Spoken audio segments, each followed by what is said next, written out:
Sebelumnya saya awali, Assalamualaikum warahmatullahi wabarakatuh. Saya Mulisatun Rodiova Nikmah, NIM 199311100052 dari kelas Agroteknologi B. Di sini saya akan menjelaskan atau menanggapi dari UTS mata kuliah Manajemen Sumber Daya Manusia yang diampu oleh dosen Ibu Nurul Arifianti SPMSI. Langsung saja, di sini ada 3 pertanyaan. Untuk pertanyaan yang pertama yaitu jelaskan pengaruh dan hubungan dari karakter, kompetensi, dan kepemimpinan terhadap manajemen sumber daya manusia. Saya akan menjelaskan apa itu manajemen sumber daya manusia. Jadi manajemen sumber daya manusia yaitu suatu bidang manajemen yang khusus mempelajari hubungan dan peranan manusia dalam organisasi perusahaan. Nah, unsur manajemen sumber daya manusia itu adalah manusia yang merupakan tenaga kerja pada perusahaan. Selanjutnya, kompetensi adalah segala kemampuan yang dimiliki seorang karyawan, baik secara teknis maupun non-teknis yang digunakan untuk melaksanakan dan menyelesaikan suatu pekerjaan atau tugas. Selanjutnya, karakter adalah kepribadian atau watak seseorang. Selanjutnya, kepemimpinan adalah suatu proses mempengaruhi orang-orang yang dipimpin, berupa bimbingan, arahan, dan motivasi agar orang tersebut dapat melaksanakan kegiatan-kegiatannya dan tidak menyimpang dari tugas pokok masing-masing. Nah, apakah ada pengaruh dan hubungan antara karakter, kompetensi, dan kepemimpinan terhadap manajemen sumber daya manusia? Tentu jelas ada pengaruhnya. Karena manajemen sumber daya manusia mencakup semua energi, keterampilan, bakat, dan pengetahuan manusia yang digunakan dalam suatu organisasi atau perusahaan. Nah, kompetensi ini dapat mempengaruhi hasil kinerja pegawai dalam manajemen sumber daya manusia, di mana semakin tinggi tingkat kompetensi pegawai, maka akan menghasilkan kinerja yang semakin tinggi pula. Untuk mengetahui kompetensi pegawai sesuai dengan standar perusahaan atau tidak, maka harus dilakukan penilaian terhadap beberapa faktor, terutama faktor internal yang paling penting, yaitu karakter. Jadi karakter berpikir rasional, bertindak cermat, cepat, akurat, jujur, dan bersedia bekerja sama merupakan dasar untuk menilai kompetensi seseorang. Faktor lain yang mempengaruhi kinerja pegawai dalam manajemen sumber daya manusia adalah kepemimpinan, yaitu pengaruh langsung antara hubungan atasan dengan bawahan untuk melakukan suatu pekerjaan.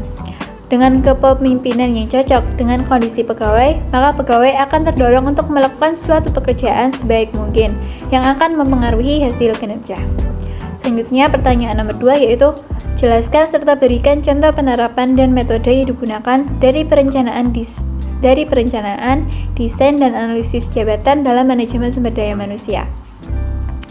Jadi perencanaan sumber daya manusia atau Human Resource Planning atau biasa disingkat PSDM, yaitu di mana proses ini dilakukannya peramalan kebutuhan akan sumber daya manusia dari suatu organisasi untuk waktu yang akan datang.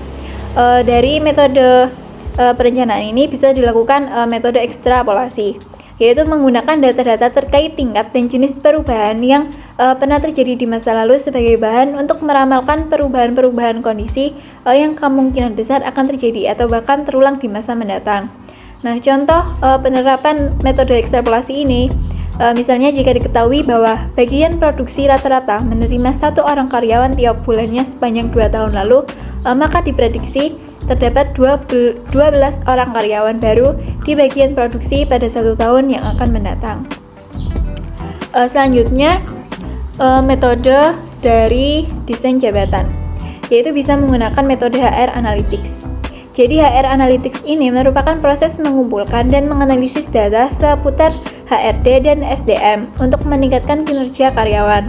Nah, dalam HR Analytics, data yang dikumpulkan dapat berupa data profil karyawan, demografis, penilaian kinerja, gaji, dan riwayat mutasi atau promosi. Data penting lainnya yaitu berupa data onboarding, kepesertaan pelatihan, dan data kehadiran.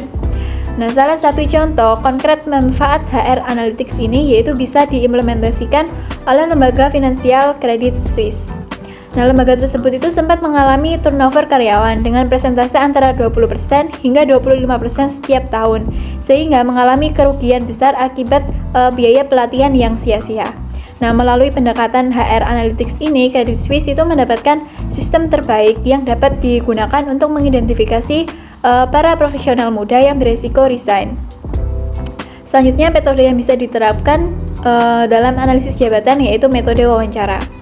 Metode wawancara atau interview itu merupakan metode yang paling efektif dan akurat untuk mengumpulkan informasi karena langsung dari orang yang menduduki jabatan tertentu. Contoh penerapannya yaitu ketika dilakukan rekrutmen pada calon pegawai atau kandidat. Nah, setiap jawaban kandidat itu dapat digali lebih dalam dengan menggunakan kata tanya apa atau bagaimana. Nah, itu untuk mendorong kandidat menjelaskan dengan lebih detail. Kata tanya apakah untuk mendorong sebuah refleksi pribadi atas tindakan yang diambil, dan kata tanya mengapa agar situasi atau tindakan yang mereka sebutkan itu dapat dideskripsikan dengan lebih mendalam. Dengan demikian, jika dimaksimalkan, perusahaan itu akan mendapatkan informasi yang utuh karena para kandidat harus mendeskripsikan setiap poinnya dengan detail. Untuk pertanyaan nomor 3, yaitu ada 3 poin. Untuk poin A, jelaskan tujuan dari rekrutmen. Saya akan menjelaskan 3 tujuan rekrutmen. Yang pertama yaitu untuk menentukan kebutuhan tenaga kerja dalam jangka pendek dan panjang berkaitan dengan perubahan dalam perusahaan. Yang kedua yaitu untuk mendukung kebijaksanaan perusahaan dalam mengelola sumber daya manusia yang beragam. Yang ketiga yaitu membantu dalam meningkatkan keberhasilan proses pemilihan tenaga kerja dengan mengurangi calon karyawan yang jelas tidak memenuhi syarat menjadi karyawan. Untuk pertanyaan nomor 3, poin B, yaitu sebutkan dan jelaskan sumber internal dan eksternal dari rekrutmen. Jadi secara umum sumber rekrutmen itu meliputi sumber internal dan sumber eksternal. Yang pertama sumber internal. Jadi sumber internal itu adalah orang-orang yang sudah menjadi pegawai perusahaan yang sudah menduduki jabatan tertentu yang mungkin dipindahkan atau transfer, dipromosikan atau promosi, atau juga didemosi untuk mengisi jabatan yang kosong melalui proses seleksi yang akan dilakukan. Nah, pengertian promosi jabatan sendiri yaitu pemindahan dari satu jabatan ke tingkat jabatan yang lebih tinggi daripada jabatan sebelumnya.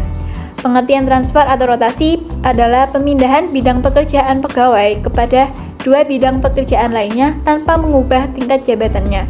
Kemudian pengertian demosi adalah penurunan jabatan pegawai dari satu jabatan ke tingkat jabatan struktur organisasi yang lebih rendah atas dasar kondite dan prestasi kerjanya atau juga akibat terjadinya penyederhanaan.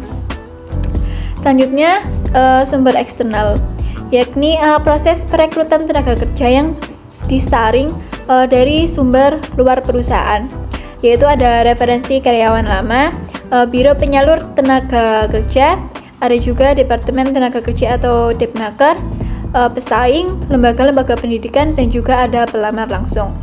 Selanjutnya poin C yaitu jelaskan keunggulan dan kelemahan dari sumber rekrutmen tersebut.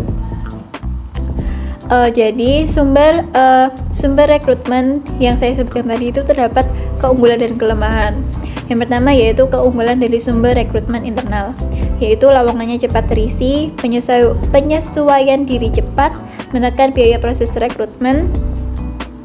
Pekerjanya itu juga sudah memahami secara baik kebijakan, prosedur, ketentuan, dan kebiasaan organisasi, serta pengembangan karirnya itu juga jelas. Kemudian kelemahan dari sumber rekrutmen sendiri. Sumber rekrutmen internal yaitu tidak selalu memberikan perspektif baru. Selain itu dapat menimbulkan konflik apabila terjadi penempatan yang salah. Selanjutnya karakter yang tidak baik akan tetap terbawa sehingga adanya kemungkinan promosi karyawan itu melebihi kapabilitas dan menghambat kreativitas dan inovasi.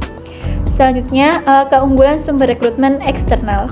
Yang pertama yaitu kewibawaan pejabat itu relatif baik, kemudian kemungkinan membawa sistem kerja baru yang lebih baik dan memperhatikan spesifikasi pengalaman. Dan kelemahannya sendiri yaitu prestasi karyawan itu cenderung turun karena tidak ada kesempatan untuk promosi. Selanjutnya biaya perekrutannya itu besar karena iklan dan seleksi, dan waktu perekrutan relatif lama. Sekian yang dapat saya sampaikan, kurang lebihnya mohon maaf. Saya akhiri, wassalamualaikum warahmatullahi wabarakatuh.